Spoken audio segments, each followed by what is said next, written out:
Good evening, my dear friends. This is your Subbarao sir. So మనం ఇప్పుడు ఎకానమీలో TSPSC ఎకానమీలో పేపర్ 3లో మనకి 3వ చాప్టర్ ఉన్నటువంటి పేదరికం గురించి తెలుసుకుందాం. మనకు 3వ చాప్టర్లో ఏంటంటే పేదరికం, నిరుద్యోగం ఇచ్చారు. ఫస్ట్ మనం ఇండియన్ ఎకానమీలో 3వ చాప్టర్ పేదరికం, పావర్టీ గురించి తెలుసుకుందాం. సో పేదరికం అంటే ఏంటి? ఈ చాప్టర్లో మనం పేదరికం అంటే ఏంటి, పేదరికం యొక్క రకాలు, పేదరికం యొక్క రకాలు, పేదరికం నిర్వచనాలు, పేదరికం యొక్క కొలమానాలు, ఏ విధంగా పేదరికాన్ని కొలుస్తారు, అదేవిధంగా పేదరికానికి కారణాలు,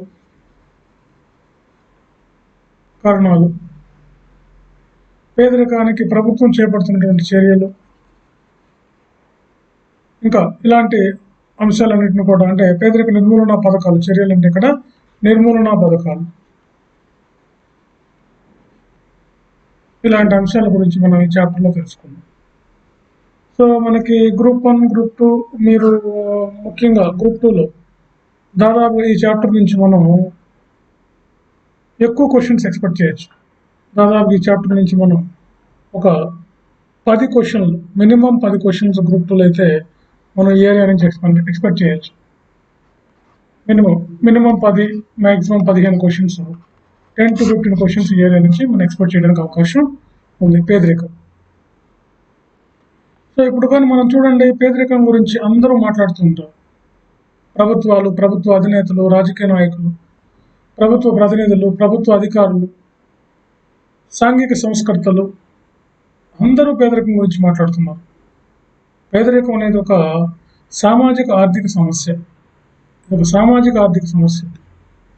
సామాజిక పరమైనది, అదేవిధంగా ఆర్థిక పరమైనది. సామాజిక ఆర్థిక సమస్య పేదరికం. స్వాతంత్రం వచ్చినప్పటి నుంచి భారత ప్రభుత్వం పేదరికాన్ని తగ్గించడానికి అనేక విధాలుగా కృషి చేస్తుంది, అనేక పథకాలు ప్రవేశపెట్టింది. అయినప్పటికీ దేశంలో పేదరికం తగ్గుముఖం పట్ల ఇంకా పేదరికం ఉంది. ఇంకా 21.9% పేదరికం దేశంలో కొనసాగుతూనే ఉంది. మరి ఈ పేదరికం అంటే ఏంటి? ఈ పేదరికానికి సంబంధించిన నిర్వచనాలు ఉన్నాయి. ఈ పేదరికానికి సంబంధించి ఎవరు ఏం చెప్పారు అనగా చూసినట్లయితే, మనం పేదరికం అంటే అర్థం ఏంటంటే కనీస అవసరాలు కూడా పొందలేనటువంటి స్థితి. కనీస అవసరాలు పొందలేనటువంటి స్థితినే మనం పేదరికం అంటాం. కనీస అవసరాలు కూడా, మినిమం నీడ్స్. ఏంటి మినిమం నీడ్స్? ఈ మినిమం నీడ్స్ ఏంటి? కనీస అవసరాలు ఏంటి? తిండి, బట్ట, నివాసం. తిండి, బట్ట, నివాసం. ఈ 3 ఎవరికైతే లభించో వాళ్ళందరూ పేదవాళ్ళుగా నిర్వచించడం జరిగింది.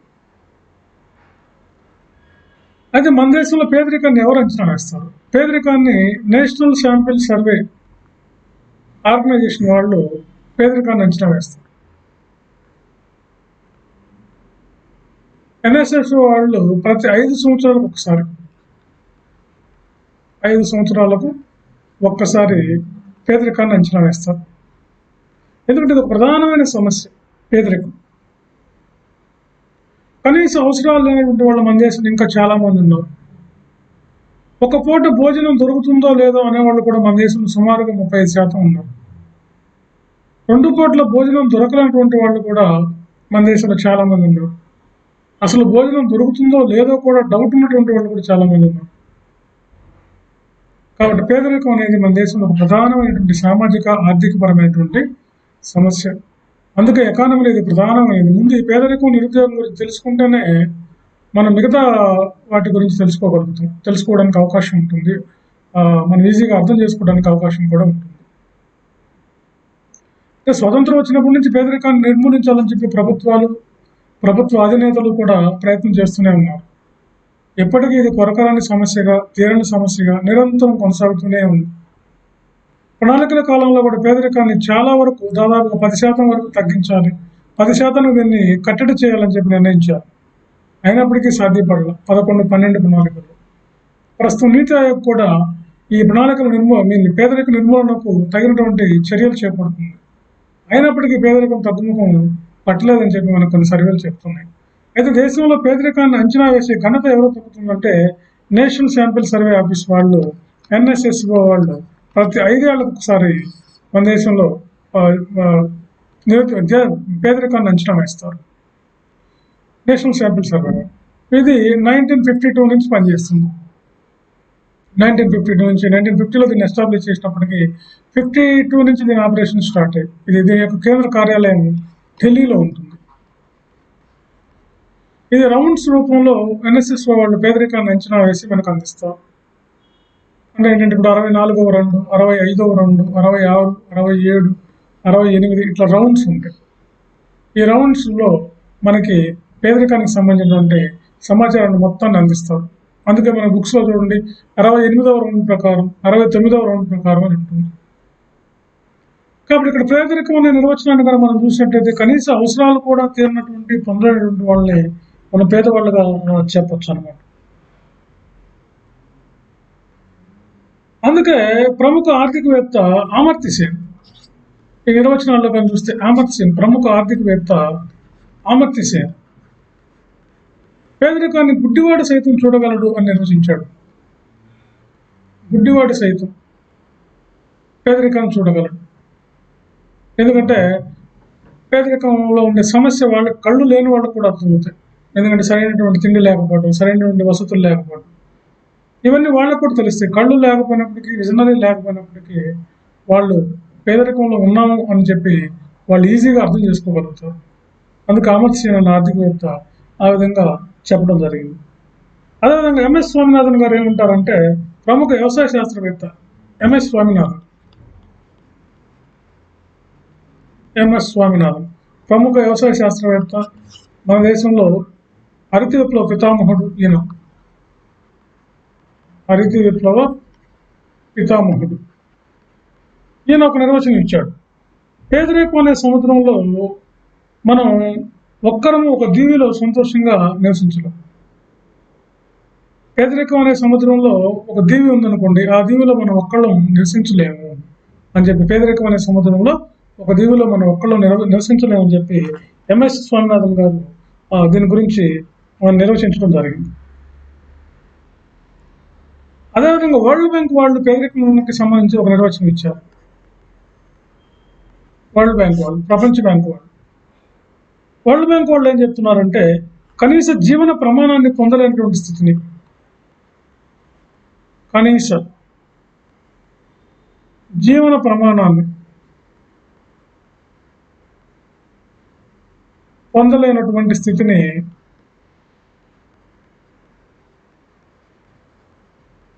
పేదరికం అని నిర్వచించారు. కనీస జీవన ప్రమాణం అంటే కనీసం జీవించడానికి అవసరమైనటువంటి వసతులు కూడా లేనటువంటి స్థితిని, అంటే బేసిక్ కమ్యూనిటీస్ లేకపోవడాన్ని కూడా పేదరికంగా మనకి వరల్డ్ బ్యాంక్ వాళ్ళు నిర్వచించడం జరిగింది.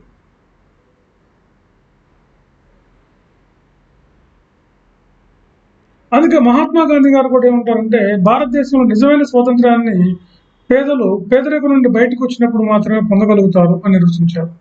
స్వతంత్ర సమరయోధుడు, father of nation Mahatma Gandhi గారు ఏమన్నారంటే మన దేశంలో ఎప్పుడు నిజంగా స్వతంత్రం వచ్చినట్లయితే వచ్చింది అని అంటే ప్రజలు పేదరికం నుండి బయటకు వచ్చినప్పుడు,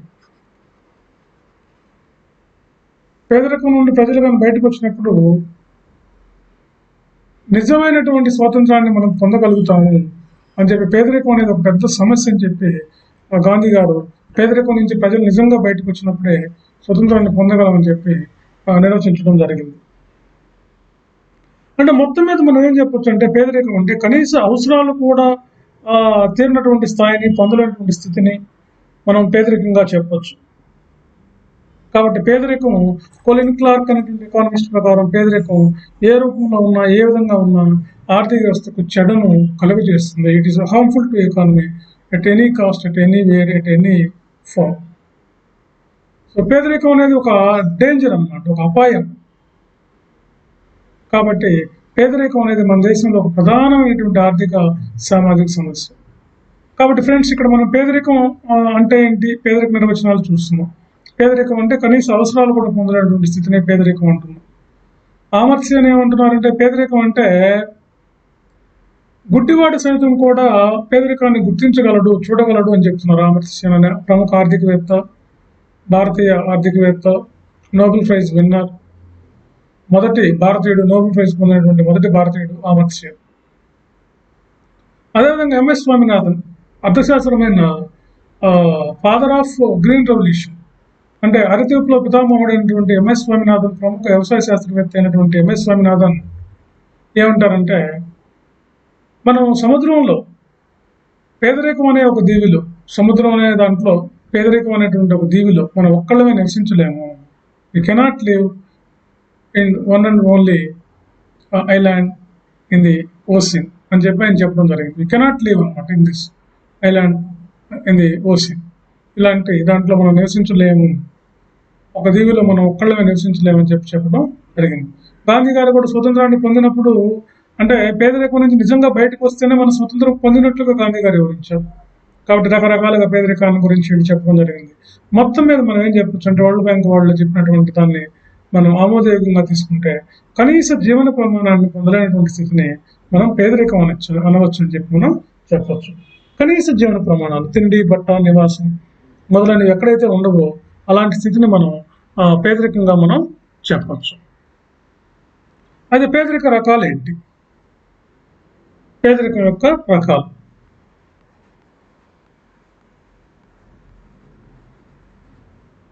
టైప్స్ ఆఫ్ పవర్టీ.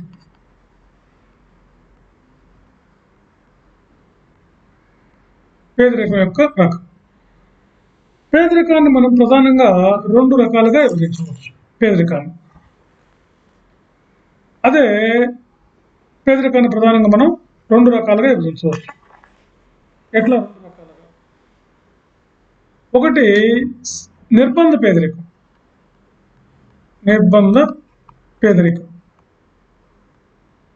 రెండవది సాపేక్ష పేదరికం.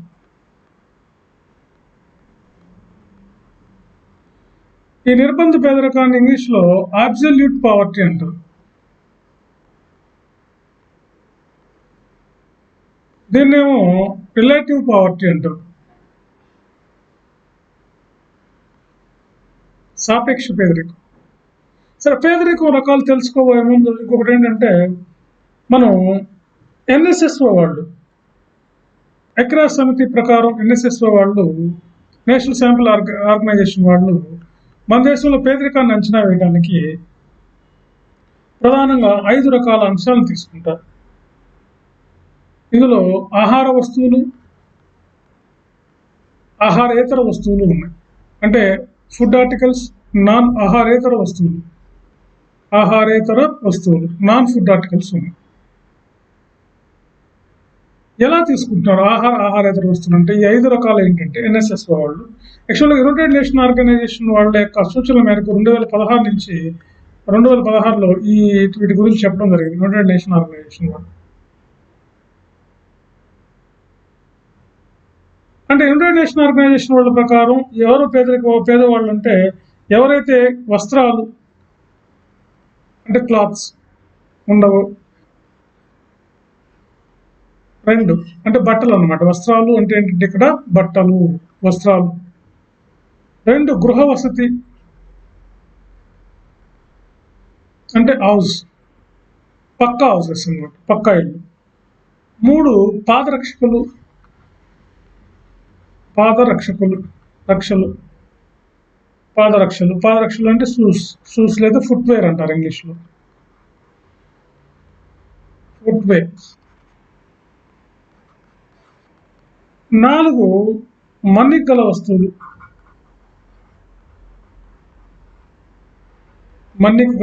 వస్తువులు, 5గా చూసినట్లయితే విద్య మరియు వైద్య ఖర్చులు. ఎవరైతే వీటిని కూడా పొందలేరో వీరందరినీ పేదవాళ్ళుగా మనకి ఎన్ఎస్ఎస్ వాళ్ళు పరిగణిస్తారు. ఎవరైతే సరైనటువంటి వస్త్రాలు, గృహ వసతులు లేకుండా ఉంటాయో, పాదరక్షకులు లేకుండా ఉంటారు, అంటే షూస్ అన్నట్టు. మన్నికల వస్తువులు ఎవరైతే పొందలేరు, ఎవరైతే మన్నికల వస్తువులు అంటే డ్యూరబుల్ గూడ్స్ అన్నమాట, అంటే బ్రాండెడ్ గూడ్స్. ఎవరైతే విద్యా వైద్య ఖర్చులు పొందలేరో వీరందరినీ కూడా పేదవారిగా మనం పరిగణించడం జరుగుతుంది. వీటిని ప్రధానమైనటువంటి క్రైటీరియాగా తీసుకొని మన దేశంలో పేదరికాన్ని అంచనా వేయడానికి ఎన్ఎస్ఎస్ వాళ్ళు ప్రయత్నం చేస్తున్నారు ఐక్యరాజ్య సమితి సూచనల మేరకు.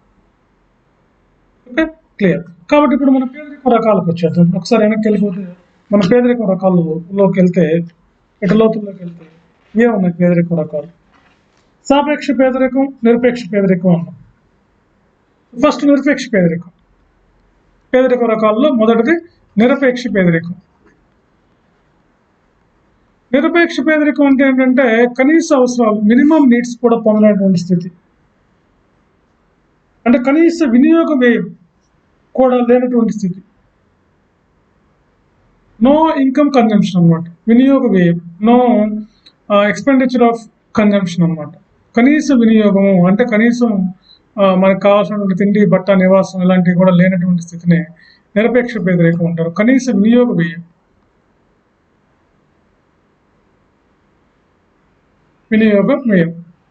దీన్ని మినిమం కన్జంప్షన్ అంటారు.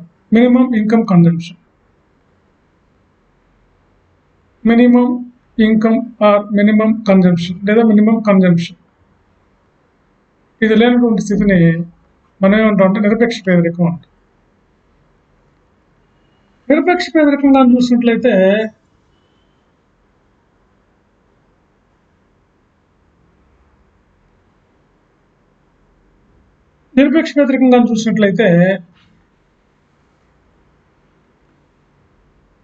కనీస వినియోగం స్థితి లేనటువంటిది అన్న నిరపేక్ష పేదరికం ఎక్కువ అభివృద్ధి చెందుతున్న దేశాల్లో ఉంటుంది. మనలాంటి దేశాల్లో, అభివృద్ధి చెందుతున్న దేశాల్లో ఇది ఒక ప్రధానమైనటువంటి సమస్య. మనకి క్వశ్చన్స్ ఎట్లా అడుగుతారంటే గ్రూప్ 2 స్టాండర్డ్లో లేదా గ్రూప్ 1 ప్రిలిమ్స్లో భారతదేశం లాంటి అభివృద్ధి చెందుతున్న దేశాల్లో ప్రధానమైన పేదరికం ఏంటి అంటారు.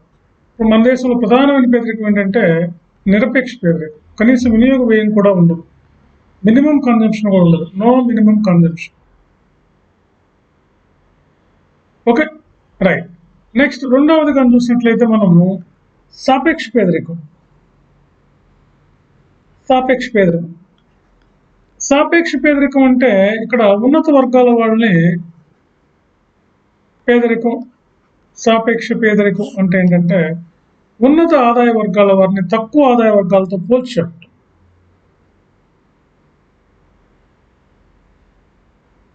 అంటే సమాజంలో పై స్థాయిలో ఉన్నటువంటి 5 నుంచి 10% ఉన్నటువంటి వర్గాన్ని, వీళ్ళంతా సమాజంలో ఎగువ స్థాయిలో ఉన్నవాళ్ళు వీళ్ళు.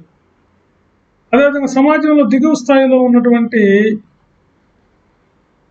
5 నుంచి 10% జనాభాతో పోల్చడాన్ని మనం ఏమంటాం అంటే సాపేక్ష పేదరికం అంటాం.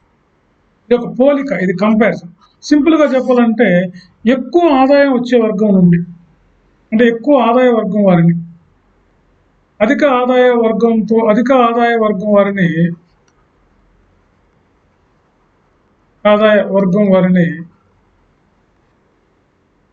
తక్కువ ఆదాయ వర్గం వారితో పోల్చడం.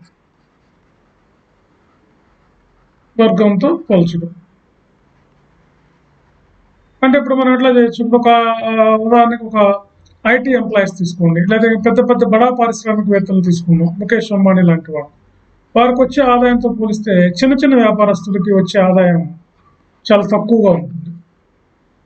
కాబట్టి ఈ కంపారిజన్, వీళ్ళ మధ్య ఉన్నటువంటి కంపారిజన్, అధిక ఆదాయ వర్గం వారిని తక్కువ ఆదాయ వర్గం వారితో పోల్చి చెప్పడాన్ని మనం ఇక్కడ సాపేక్ష పేదరికం అంటాం.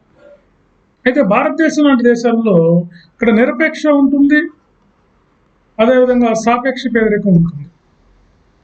అయితే నిరపేక్ష పేదరికం అనేది ఎక్కువగా ఉంటుంది, మోర్ అన్నమాట, ఇది ఎక్కువగా ఉంటుంది నిరపేక్ష పేదరికం. సాపేక్ష పేదరికం అనేది లెస్ అన్నమాట, అంటే తక్కువగా ఉంటుంది.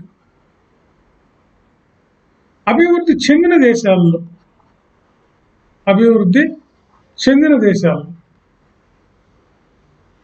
అంటే ఉదాహరణకి Britain, France, Canada, America, European Union ఇలాంటి దేశాల్లో ఎక్కువగా ఉండే పేదరికం ఏంటంటే, ఇలాంటి అభివృద్ధి చెందిన దేశాల్లో ఎక్కువగా ఉండే పేదరికం ఏంటంటే సాపేక్ష పేదరికం. మనలాంటి దేశాల్లో ఉండే పేదరికం ఏంటంటే నిర్బంధ పేదరికం. అయితే మన దేశంలో రెండు ఉంటాయి, అది ఉంటుంది ఇది ఉంటుంది, కానీ ఎక్కువ ఉండేది మాత్రం నిరపేక్ష పేదరికం. మనల్ని ఆప్టిట్యూడ్ టైప్లో మన గ్రూప్ 2, గ్రూప్ 1 ప్రిలిమ్స్ లాంటి వాటిలో ఇలాంటి క్వశ్చన్లు అడుగుతారు. భారతదేశంలో ప్రధానమైన పేదరికం ఏది? ప్రధాన అన్నప్పుడు మాత్రం నిరపేక్ష పేదరికం అని రాయాలి. భారతదేశంలో ఉన్నటువంటి పేదరికం ఎలాంటి పేదరికం? రెండు ఉన్నాయంటే రెండు ఉన్నాయి, సాపేక్ష నిరపేక్ష రెండు ఉంటాయి. అభివృద్ధి చెందిన దేశాల్లో ఎలాంటి పేదరికం ఉంటుంది? అభివృద్ధి చెందిన దేశాల్లో సాపేక్ష పేదరికం ఉంటుంది ఎక్కువగా అని చెప్పాలి. అక్కడ నిరపేక్ష పేదరికం ఉంటుంది. No absolute poverty existed in developed countries. అక్కడ నో అబ్సల్యూట్ పవర్టీ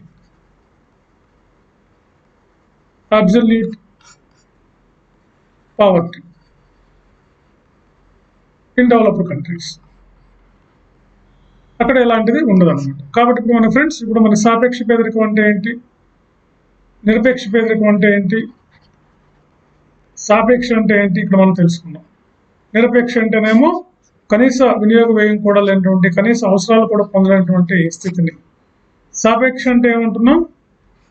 ఉన్నత ఆదాయ వర్గాల వారిని తక్కువ ఆదాయ వర్గాలతో పోల్చి చెప్పినప్పుడు దిగువ ఆదాయ వర్గాల వాళ్ళు ఎగువ ఆదాయ వర్గాల వారితో పోల్చినప్పుడు వీళ్ళు పేదవాళ్ళుగా ఉంటారు. సో ఇలాంటి క్వశ్చన్లు అడగచ్చు. తర్వాత అభివృద్ధి చెందిన దేశాల్లో ఇండియాలో ఎలాంటి పేదరికం ఉంది అంటారు.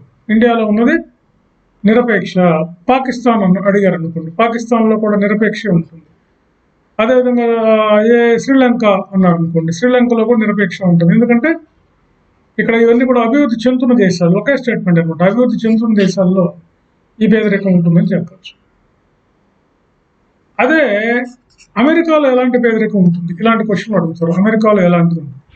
అమెరికా అభివృద్ధి చెందిన దేశం కాబట్టి ఇక్కడ సాపేక్ష పేదరికం ఉంటుంది.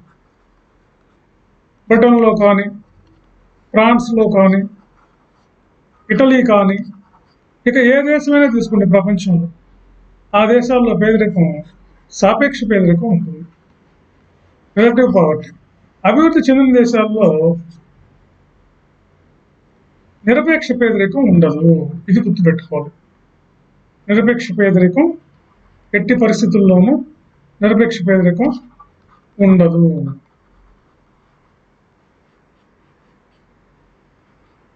ఓకే, క్లియర్ అన్నమాట. కాబట్టి నెక్స్ట్ పేదరికానికి సంబంధించినటువంటి పేదరికపు లైన్ అంటారు. ఇది కూడా మనకి ఎప్పుడు అడుగుతూ ఉంటారు క్వశ్చన్. పేదరికపు లైన్ లేదా పేదరికపు గీత అంటారు. పావర్టీ లైన్, ఇంగ్లీష్లో దీన్ని పావర్టీ లైన్ అంటారు. ఏంటి పావర్టీ లైన్? ఒక వ్యక్తి జీవన వ్యయాన్ని, అంటే జీవించడానికి అవసరమైనటువంటి జీవన అవసరాలను నిర్ణయించి వాటిని పొందడానికి చేయవలసినటువంటి కనీస వ్యయం. ఒక వ్యక్తి జీవనానికి కావలసినటువంటి వాటి కోసం కనీసం చేయవలసినటువంటి వ్యయాన్ని, it's a minimum expenditure or minimum consumption అంటారు ఎకనామిక్ సెన్స్లో. Minimum consumption of a individual to survive in the country. Minimum consumption, it is a minimum consumption, కనీస వినియోగం, minimum consumption of a individual. ఒక వ్యక్తి జీవించడానికి కావాల్సినటువంటి కనీస వ్యయాన్ని నిర్ణయించడాన్ని పేదరికపు గీత అంటారు. ఉదాహరణకు ఒక పేదరికపు గీతను ఎట్లా తీసుకున్నాం? ఉదాహరణకి ఒక 10,000 రూపాయల పేదరికపు గీతకి కొలబద్దగా నిర్ణయించారనుకోండి. 10,000 కన్నా తక్కువ ఒక ఫ్యామిలీ 8,000 రూపాయలే సంపాదిస్తున్నారు అనుకోండి సంవత్సరానికి, వీళ్ళు బిలో పావర్టీ లైన్, పేదరిక రేఖకు దిగువన ఉన్నట్టు వీళ్ళు. అదే వాళ్ళు 12,000 రూపాయలు సంపాదిస్తున్నారు అనుకోండి, ఇక్కడ మెజర్మెంట్ 10,000, 12,000 సంపాదిస్తున్నారు అనుకోండి, వాళ్ళు అబౌవ్ పావర్టీ లైన్, పేదరిక రేఖకు పైన ఉన్నటువంటి వాళ్ళు.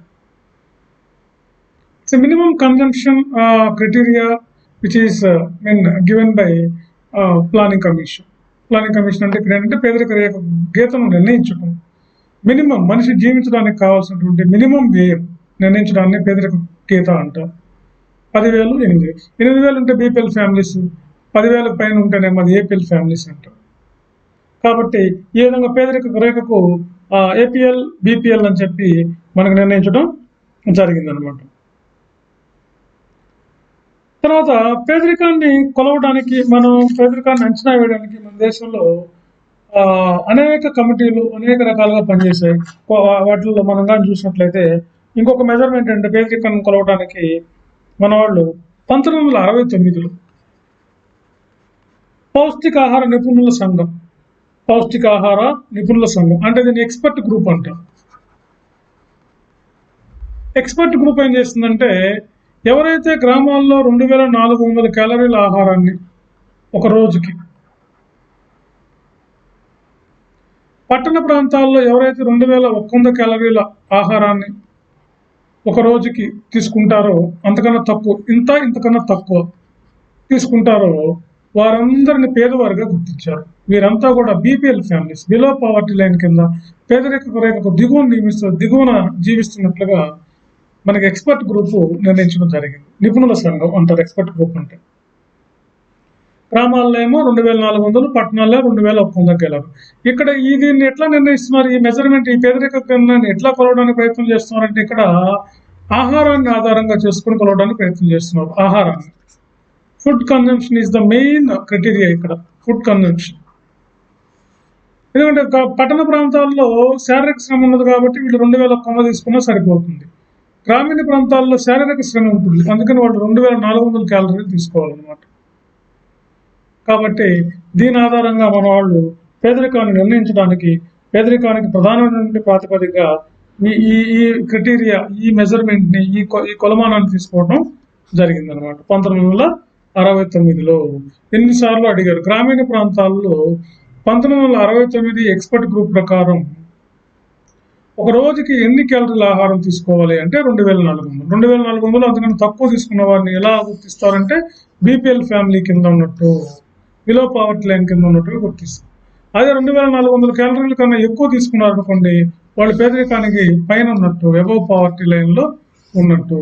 అదే పట్టణ ప్రాంతాల్లో అయితే 2,100, అంతకన్నా ఎక్కువ తీసుకుంటేనేమో ఏపీఎల్ కింద ఉన్నట్టు, అంతకన్నా తక్కువ తీసుకుంటేనేమో, ఉదాహరణకి 2,019 తీసుకున్నారు అనుకోండి, వాళ్ళు బీపీఎల్ కింద ఉన్నట్టు. 2,100 నుంచి ఇంకెంతైనా కిందకు తీసుకోవడం. క్యాలరీస్, ఆహార శక్తి అనమాట. దీని విధంగా తీసుకుని మన వాళ్ళు ఎక్స్పర్ట్ గ్రూప్ వాళ్ళు పేదరికాన్ని అంచనా వేయడం జరిగింది. తర్వాత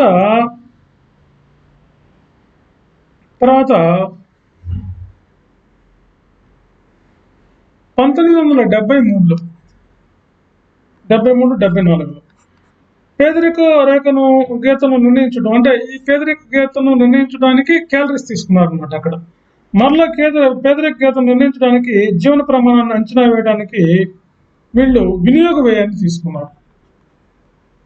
వినియోగ వ్యయం అంటే కన్జంప్షన్ అనమాట, income consumption. Monthly per capital consumption of expenditure అనే ఉదాహరణ తీసుకున్నారు.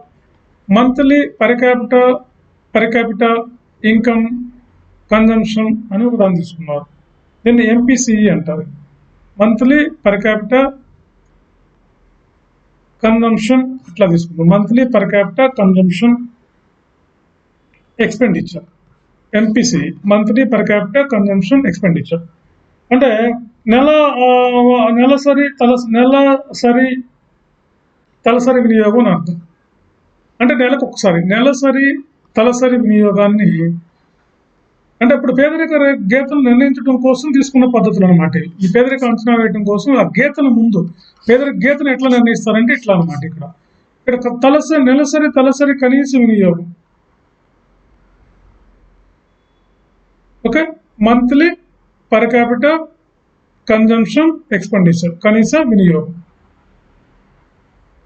వినియోగ వ్యయం అంటాం. కనీస వినియోగ వ్యయం దీన్ని తీసుకున్నారు.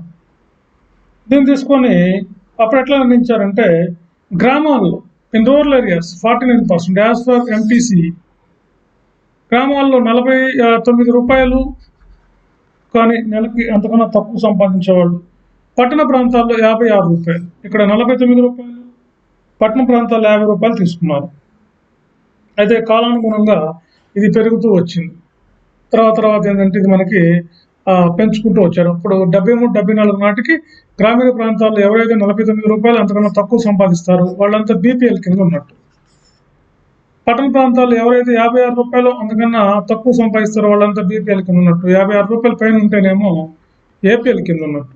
ఇక్కడ కూడా 56 రూపాయల పైన ఉంటే వాళ్ళంతా కూడా ఏపీఎల్ కింద ఉన్నట్లుగా మనకి అప్పుడు నిర్ణయించారు. అంటే కాలక్రమంగా ఇది అంతా పెరుగుతూ వచ్చింది. ఉదాహరణకి ఎన్ఎస్ఎస్ఓ వాళ్ళ 68వ రౌండ్ ప్రకారం చూస్తే ఎన్ఎస్ఎస్ఓ వాళ్ళ 68వ రౌండ్ ప్రకారం చూస్తే monthly per capital consumption expenditure ఎంత ఉందంటే, గ్రామాల్లో రోజుకి గ్రామాల్లో నెలకు తీసుకున్నాం. సరే, రోజుకి కాదు, రోజుకి కూడా తీసుకోవచ్చు. నెలకైతే ఇక్కడ గ్రామాల ప్రాంతాల్లో 816 రూపాయలు ఆర్ఎస్ గ్రామాల్లో, పట్టణాల్లో 1000 రూపాయలుగా తీసుకున్నారు కనీస వ్యయాన్ని. అంటే దీని రూపాయల్లో మారిస్తే గ్రామీణ ప్రాంతాల్లో 27.2 పైసలు, 73-74. పట్టణ ప్రాంతాల్లో మనం చూస్తే సుమారుగా ఇది 33.33 పైసలు. ఈ విధంగా తీసుకొని పేదరిక గీతం నిర్ణయించారు. ఇంతకన్నా తక్కువ ఉంటే వీళ్ళంతా బీపీఎల్గా ఉన్నట్టు, ఇంతకన్నా ఎక్కువగా ఉంటే వీళ్ళంతా ఏపీఎల్గా ఉన్నట్టుగా మన వాళ్ళు తీసుకున్నారు. ఎందుకంటే కాలానుగుణంగా ఏంటంటే ఈ మార్పులు వస్తూ ఉన్నాయి, ఈ పెరుగుదల కనిపిస్తూ ఉంది. అంటే పేదరిక గీతలను నిర్ణయించడం కోసం మన వాళ్ళు ఆర్థికవేత్తలు ఇది నిర్ణయించినటువంటి ఒక మెజర్మెంట్ అనమాట, ఇది కొలబద్ద అనమాట.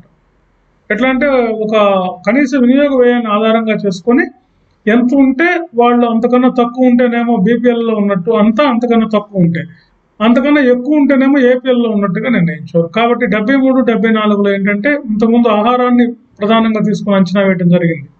ఇప్పుడు ఏం చేశారంటే ఆహారం కాకుండా వినియోగ వ్యయాన్ని, అంటే ద్రవ్య రూపంలో మనం చేసే వినియోగ వ్యయాన్ని ఆధారంగా తీసుకొని మన పర్చేసింగ్ పవర్ ఆధారం, కొనుగోలు శక్తి ఆధారంగా నిర్ణయించడం జరిగింది ఇక్కడ.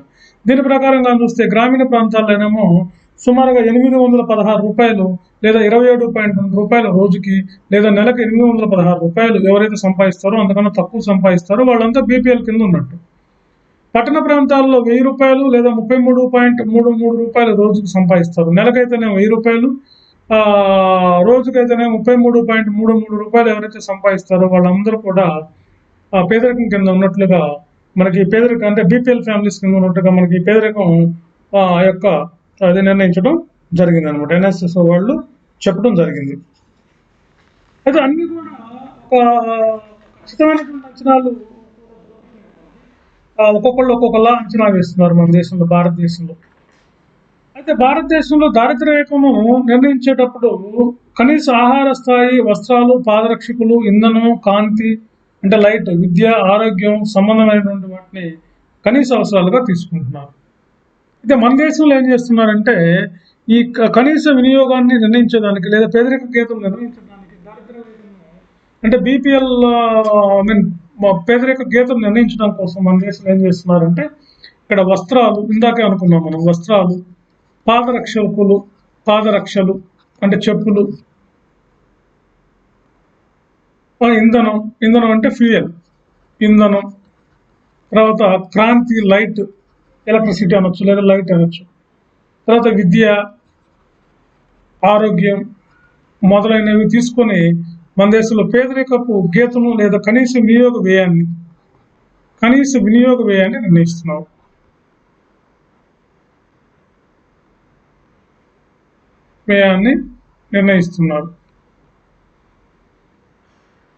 కనీస వినియోగ వ్యయాన్ని వస్త్రాలు, క్లాత్స్, పాదరక్షకులు, ఇంధనం, క్రాంతి, విద్య, ఆరోగ్యం. Okay, clear. సో ఈ విధంగా మనకు ఇక్కడ మనం ఈ సెషన్లో ఏంటంటే మనం చూడండి అన్ని క్వశ్చన్స్, ప్రతిదీ క్వశ్చన్. ఇక్కడ దాదాపు ఇప్పుడు మనం చెప్పుకున్న ఈ 40 మినిట్స్ క్లాస్లో దాదాపు మనకు ఒక 10 క్వశ్చన్లు వచ్చే అవకాశం ఉంది. పేదరికం ఏంటి? పేదరికం అనేది ఒక సామాజిక ఆర్థిక భావన అన్న ఒక పెద్ద సమస్య. పేదరికం స్వతంత్రం వచ్చినప్పటి నుంచి పెద్ద సమస్య ఇది. స్వతంత్రం వచ్చినప్పుడు మన దేశంలో పేదరికం 50% పైగా ఉంది. ఇప్పుడు 21.9% తగ్గించారన్నమాట. నిర్బంధ పేదరికం, సాపేక్ష పేదరికం 2 రకాలు ఉన్నాయి. అవేంటో మనకు తెలుసు. తర్వాత పేదరిక గీత అంటాం. పేదరిక గీత అంటే ఇది ఒక మనము మినిమం కన్జంప్షన్ కర్వ్ అన్నమాట. అది minimum consumption of a individual is a poverty line. So it was suggested by expert group అనమాట. వాళ్ళు ఏంటంటే మినిమం కన్జంప్షన్ అంటే కనీసం జీవించడానికి, కనీస అవసరాలు పొందడానికి కనీసం వ్యయం ఎంత చేయాలి అనేది ఇది చెప్తుందంట పేదరిక గీత. మనం జీవించడానికి కనీసం ఎంత వ్యయం చేయాలి అంటే ఏంటంటే మనకు minimum consumption to survive in the country, minimum consumption of survival అనేది ఇక్కడ మనకు చెప్తుంది అనమాట. సో అందుకని పేదరికం. ఆ పేదరిక గీతను ఎట్లా నిర్ణయిస్తారంటే ఫస్ట్ అయితే క్యాలరీస్తో నిర్ణయిస్తున్నారు. 2400 గ్రామాల్లో, 2100 పట్టణాల్లో. ప్రస్తుతం ఏం చేస్తారంటే వినియోగ వ్యయాన్ని ఆధారంగా తీసుకుని నిర్ణయిస్తున్నారు. వినియోగ వ్యయం అంటే నెలకి ఇంత ఖర్చు పెట్టాలి అని. నెలకి ఎంత ఖర్చు పెట్టాలంటున్నాం? 73-74లో 816 రూపాయలు, పట్టణాల్లో అయితే 1000 రూపాయలు అంటున్నాం. రోజుకైతే 27.2, అక్కడైతే 33.33 పైసలు ఖర్చు పెట్టాలని చెప్పి చెప్తున్నాం. అయితే మన దేశంలో ఈ వినియోగ వ్యయాన్ని నిర్ణయించడానికి ప్రధానంగా ఏ వస్తువులు తీసుకుంటారు? ఇలాంటి క్వశ్చన్ అడగచ్చు మనకి. వినియోగ వ్యయాన్ని నిర్ణయించడానికి మన దేశంలో ప్రధానంగా వస్త్రాలు, పాదరక్షకులు, ఇంధనం, క్రాంతి, విద్య, క్రాంతి మీన్స్ లైట్ అన్నమాట, ఆరోగ్యం, ఇవి నిర్ణయించడం జరుగుతుంది అన్నమాట. రైట్. నెక్స్ట్ మనకి ఇక్కడ ఇంకొక విధంగా మనం భారతదేశంలో పేదరికాన్ని ఏ విధంగా అంచనా వేస్తారు? ఇది కూడా మనకి చాలా ఇంపార్టెంట్. భారతదేశంలో పేదరికపు అంచనాలు.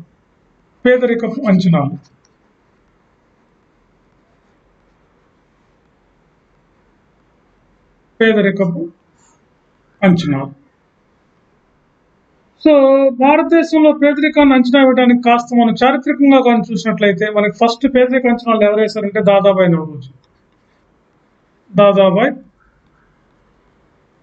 నౌరోజీ. ఈయన grand old man of India అంటారు. భారతీయ వృద్ధుడు లేదా భారతీయ కురువృద్ధుడు అంటారు ఈయన ఫస్ట్ మనకి డ్రైన్ థియరీ అని చెప్పి ఒక థియరీ చెప్పారు, సంపద తరలింపు సిద్ధాంతం అని. ఈయనే మన దేశంలో ఏ విధంగా బ్రిటిష్ వాళ్ళు మన దేశ సంపదను ఏ విధంగా కొల్లగొడుతున్నారు అనే విషయాన్ని poverty and British rule in India అనే బుక్ రాశారు. Poverty and un-British rule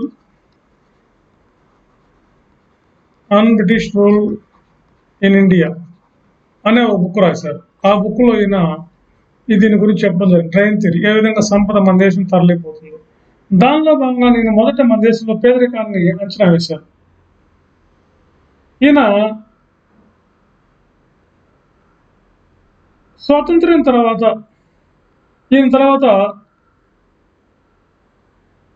poverty British rule in India అనే దానిలో ఒక చాప్టర్ అనే గ్రంథంలో దీని గురించి చెప్పారు. ఆ తర్వాత స్వతంత్రం తర్వాత మన దేశంలో అనేక మంది ఆర్థికవేత్తలు, అంటే మొదట మన దేశంలో పేదరికాన్ని అంచనా వేసింది ఎవరంటే Dadabhai Naoroji. Clear. Poverty and British rule in India అనే గ్రంథం రాసి ఆ గ్రంథంలో ఈయన పేదరికాన్ని ఎలా అంచనా వేయాలి, అసలు పేదరికాన్ని మొదట అంచనా వేసిందే ఈయన, ఇంకా ఎలా కాదు, మొదట అంచనా వేసి భారత పేదరికాన్ని గురించి ఈయన మనకి చెప్పడం జరిగింది. భారతదేశంలో మొదట అంచనా వేసింది దాదాబాయి నౌరోజీ అనమాట.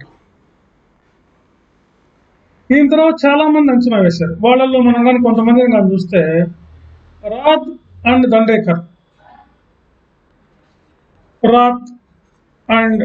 దండేకర్ వీళ్ళు కూడా భారతీయ ఆర్థికవేత్తలు. వీళ్ళిద్దరు కూడా పావర్టీ ఇన్ ఇండియా అనే బుక్ రాశారు. Poverty in India. రాజ్ లేదా రాత్ అంటారు, రాజ్ లేదా రాత్ దండేకర్ వీళ్ళు అంచనా వేశారు. వీళ్ళు 1960-61 ధరలలో monthly per capita monthly monthly per capita consumption expenditure MPC, monthly per capita consumption expenditure ఎంపీసీఎల్ని వీళ్ళు 1960-61 అంచనా వేయడం జరిగింది. వీరి ప్రకారం ఏంటంటే గ్రామాల్లో వీరి ప్రకారం గ్రామాల్లో 15 రూపాయలు మంత్లీ నెలకి, పట్టణాల్లో 22 రూపాయలు, ఎవరైతే సంపాదించలేరో వీరంతా పేదవారుగా ఉన్నారని చెప్పి వీళ్ళు నిరూపించారు. అంటే వీరి ప్రకారం పేదరికం 41% ఉందని అర్థం. వీరి ప్రకారం భారతదేశంలో ఆ కాలం నాటికి పేదరికం 41% ఉంది. ఎప్పటికి 1960-61 నాటికి. మంత్లీ ఎంపీసీ ప్రకారం అంటే monthly per capita consumption expenditure ప్రకారం గ్రామాల్లో 15 రూపాయలు, పట్టణాల్లో 22 రూపాయలు నెలకి ఎవరైతే సంపాదించలేరో, అంతకన్నా తక్కువ సంపాదించే వాళ్ళు దేశంలో 41.9% ఉన్నారు అని వీరు ప్రతిపాదించారు. మొత్తం మీద ఆ కాలం నాటికి ఆహార లభ్యత ఎంత ఉందంటే 2250 క్యాలరీలు అని చెప్పారు వీళ్ళు, రద్దన్ దండేకర్. కాబట్టి మనకు అంచనా వేసిన వాళ్ళు రద్దన్ దండేకర్ ఎంపీసీ ఆధారంగా వీళ్ళు అంచనా వేశారు. ఫస్ట్ దాదాపు నవరోజు అంచనా వేశారు పేదరికాన్ని. తర్వాత రద్దన్ దండేకర్ కూడా మన దేశంలో పేదరికాన్ని అంచనా వేయడం జరిగింది.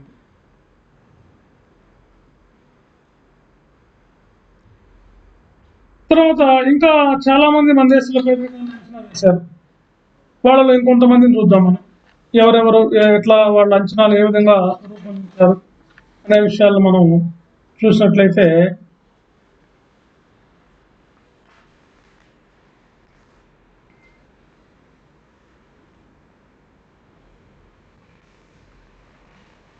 Okay right.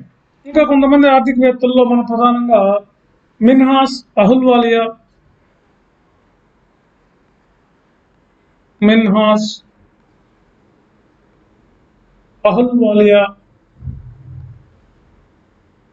ఓజా, బర్దన్ వంటి ఎకానమిస్టులు కూడా బాటియా లాంటి ఆర్థికవేత్తలు అంచనా వేశారు చాలామంది. వీళ్ళలో మిన్హాస్ ప్లానింగ్ అండ్ పావర్టీ అనే గ్రంథంలో గ్రామీణ పేదరికాన్ని అంచనా వేశాడు. ఈయన ఇంపార్టెంట్. ఈయన పావర్టీ అండ్ ప్లానింగ్ లేదా ప్లానింగ్ అండ్ పావర్టీ అనే గ్రంథం రాశాడు. ప్లానింగ్ అండ్ పావర్టీ, పేదరికం, ప్రణాళికలు మరియు పేదరికం అనే గ్రంథం తెలుగులో చెప్పాలంటే. ఈ గ్రంథంలో ఈయన గ్రామీణ పేదరికాన్ని అంచనా వేశాడు.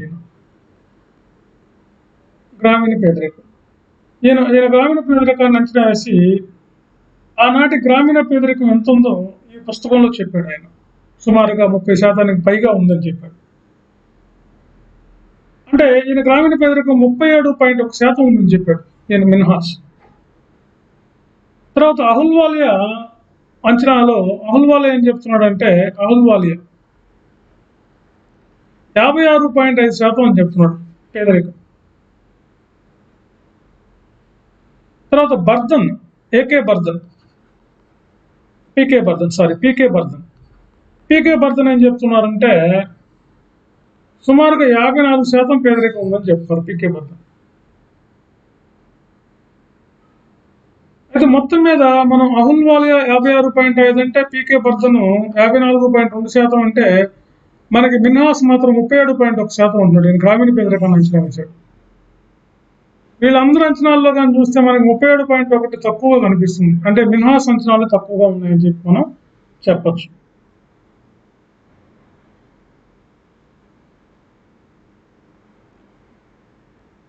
తర్వాత మన దేశంలో చాలా మంది మనకి అంచనాలు వేయటం జరిగింది. వీళ్ళల్లో మనం ఇంకొంతమందిని చూడొచ్చు. మనం ఎవరెవరు ఎట్లా అంచనాలు వేస్తున్నారని. మన దేశంలో పేదరికాన్ని అంచనా వేయడానికి 1960 నుంచి కూడా చాలా మంది పనిచేస్తున్నారు అంటున్నాం. వాళ్ళలో దండేకర్, రాజు లాంటి వాళ్ళు ఎలా అంచనా వేశారు అవన్నీ కూడా మనం చూసాం. తర్వాత మనం చూస్తే ఇంకా పేదరిక అంచనా వేసే వాళ్ళు ఇంకా మనం చూసినట్లయితే మనం తర్వాత కాలంలో 7వ ఆర్థిక సంఘం 7వ ఆర్థిక సంఘం 7వ ఆర్థిక సంఘం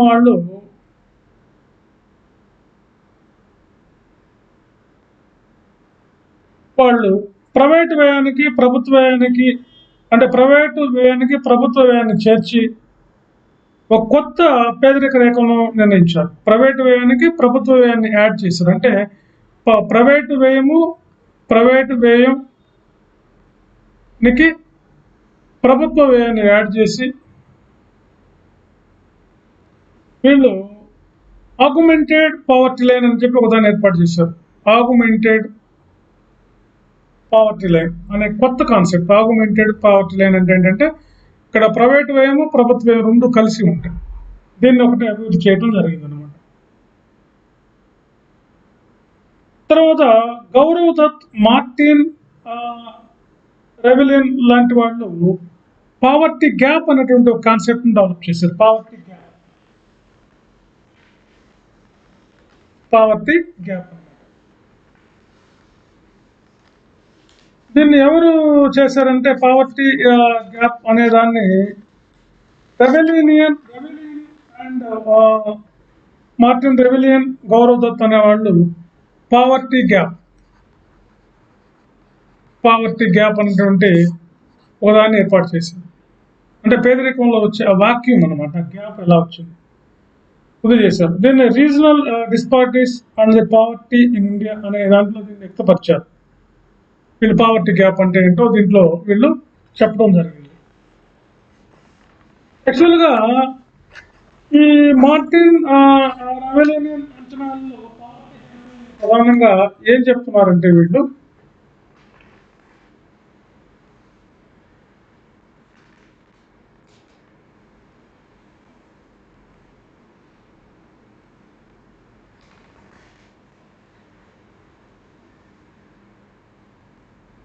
మార్టిన్ రెవిలియన్ లాంటి వాళ్ళు ఏం చెప్తున్నారంటే పేదరికాల దాంట్లో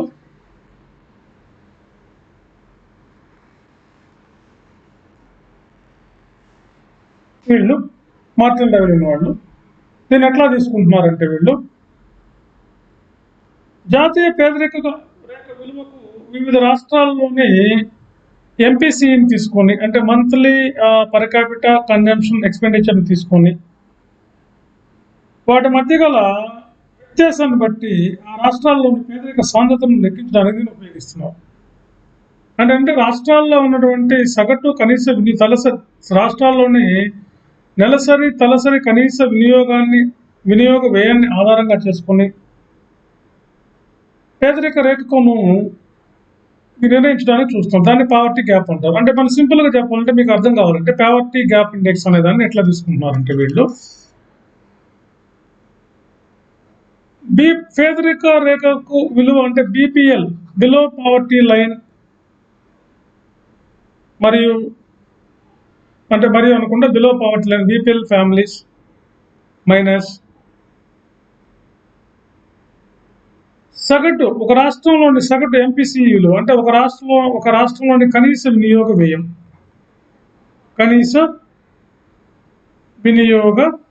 వ్యయం divided by BPL below poverty line వేస్తున్నాం. బిలో పావర్టీ లైన్ మైనస్ ఒక రాష్ట్రంలోని కనీస వినియోగ వ్యయాన్ని తీసివేసి బిలో పావర్టీ లైన్ చోటు కానీ భాగిస్తే వచ్చేది పావర్టీ గ్యాప్ ఇండెక్స్, పేదరికంలో ఉండేటువంటి సూచిక అని చెప్పి మనకి రాబర్ట్ వాలియన్ తర్వాత మనకి దండేకర్ లాంటి వాళ్ళు మనకి వీళ్ళు అదేన్ని సూచిస్తున్నారు అన్నమాట.